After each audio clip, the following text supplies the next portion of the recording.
Bonjour et bienvenue sur votre chaîne dédiée à la gestion de projet. Ici, nous partageons des conseils pratiques, des études de cas inspirantes et des stratégies éprouvées pour développer vos compétences en gestion de projet. Nous mettons un accent particulier sur les trois skills suivants: la communication, l'aisance relationnelle et une attitude positive dans les projets. Sachez que seuls 2% des meilleurs chefs de projet maîtrisent ces trois skills, impactant ainsi leur projet. Si ces sujets vous intéressent, alors n'hésitez pas à vous abonner pour ne rater aucune vidéo.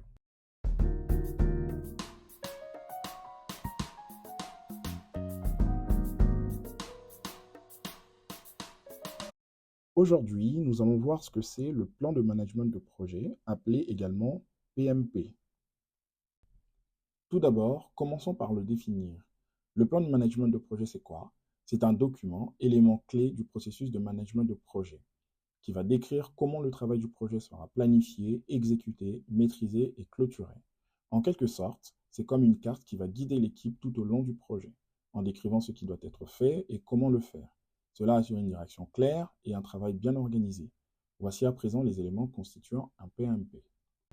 Le plan de management de projet est composé de 10 plans subsidiaires, de 4 références de base, de quelques autres éléments tels que le cycle de vie du projet, l'approche de développement choisie pour le projet. C'est-à-dire, est-ce qu'il s'agit d'une approche prédictive, d'une approche agile, d'une approche hybride? Voyons cela dans les prochains slides. Je vous ai énuméré ici les 10 plans subsidiaires du PMP, à savoir le plan de gestion du périmètre. Ce plan définit ce qui est inclus, ce qui n'est pas dans le projet. Il établit les frontières du projet, comment il sera développé, surveillé et comment il sera validé. En bref, il répond à la question: qu'est-ce qui est couvert par notre projet et qu'est-ce qui ne l'est pas? La gestion des exigences détaille comment les besoins des parties prenantes seront identifiés, documentés, analysés et gérés tout au long du projet. Il définit les processus pour garantir que les exigences du projet sont comprises, acceptées et mises en œuvre de manière efficace. La gestion de l'échéancier établit les critères et les actions nécessaires pour élaborer et contrôler le calendrier du projet. Il définit les activités, les dépendances et les ressources nécessaires pour respecter les délais du projet, assurant ainsi une livraison en temps voulu. La gestion des coûts détaille comment les coûts du projet seront estimés, budgétisés, suivis et contrôlés. Il établit les processus pour garantir que les ressources financières sont utilisées de manière efficace et que le projet reste dans les limites définies.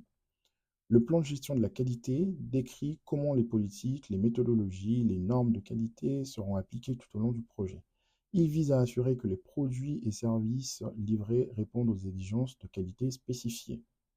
Le plan de gestion de ressources fournit les directives de façon que les ressources du projet soient identifiées, allouées, gérées et libérées. Il garantit que les ressources nécessaires sont disponibles au bon moment et au bon endroit pour soutenir les objectifs du projet. La gestion de la communication, très importante, spécifie qui communique quoi, quand, comment et avec qui tout au long du projet. Il assure une communication claire et efficace dans toutes les parties prenantes pour garantir la réussite du projet. Le plan de gestion des risques détaille comment les activités de gestion des risques seront organisées, menées tout au long du projet. Il identifie les risques potentiels, évalue leur impact et leur probabilité et définit les stratégies pour les atténuer ou les gérer. Le plan de gestion des approvisionnements explique comment les biens et services nécessaires au projet seront acquis en dehors de l'organisation. Il comprend les processus d'achat, de réception, de paiement pour garantir que les besoins du projet sont satisfaits de manière efficace.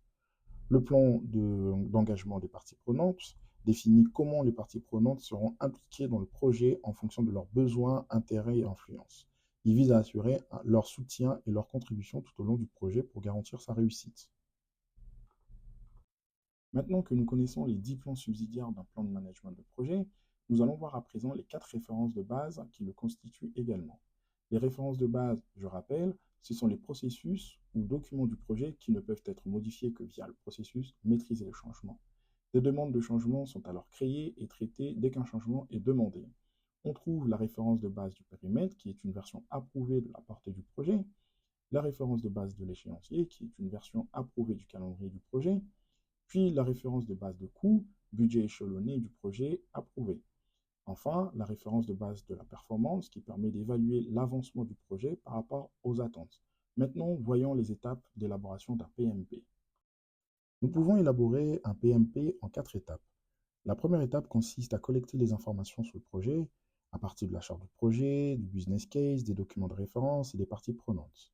L'étape 2 consiste à définir les plans subsidiaires du projet et établir les références des bases. Ensuite, compléter le PMP en collaboration avec les parties prenantes et les autres participants du projet, en prenant en compte les informations collectées. L'étape 4 consiste à faire une réunion de validation du PMP afin de le faire approuver par les parties prenantes et les autres membres du projet. En résumé, la réalisation d'un PMP est cruciale pour le succès de votre projet. Il doit rester dynamique et être mis à jour régulièrement pour refléter l'évolution du projet.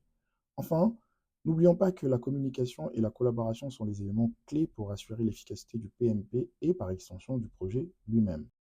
Donc, nous avons maintenant une meilleure compréhension du PMP et de son importance dans la gestion de projet. J'espère que cette vidéo vous a été utile. N'hésitez pas à laisser vos questions et commentaires ci-dessous et à très bientôt pour des nouvelles vidéos. Ciao!